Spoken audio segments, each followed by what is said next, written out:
Hello সবাইকে, আমি গীতা। আজ আমি এমএস ওয়ার্ডে কিছু কাজ দেখাবো।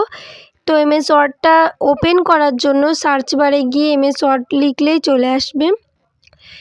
তারপরে যে ব্ল্যাঙ্ক ডকুমেন্ট, এখানে ক্লিক করতে হবে। যেহেতু এমএস ওয়ার্ডে আমি একদম প্রথম থেকে শেখাচ্ছি, তাই আজ দেখাবো একই লেখার স্টাইল কিভাবে চেঞ্জ করতে হয়। প্রথমে এটা সিলেক্ট করার পরে হোম থেকে থিম ফন্টস ক্যালিভারিতে ওখানে যাওয়ার পরে আমাদের দেখতেই পাচ্ছেন লেখাগুলোর স্টাইল কিভাবে পরিবর্তন হয়ে যাচ্ছে। লেখা ছোট বড় করার জন্য ফন্ট সাইজ ব্যবহার করা যায়। যেরকম লেখাটাকে সিলেক্ট করে আমরা আমাদের পছন্দ মতো সাইজ দিতে পারি। আরেকটা পদ্ধতি আছে, এই যে বড় রকম এ লেখা আছে, ওটাতে আমরা বারবার ক্লিক করলে লেখাটা বড় হবে।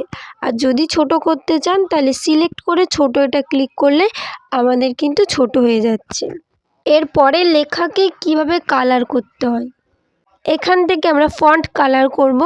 ওখানে ক্লিক করার পরে অনেক রকম কালার অপশন আসবে, আপনাদের যেটা পছন্দ সেটাই দিয়ে দেবেন। আশা করছি বুঝতে পেরেছেন এই তিনটে বিষয়।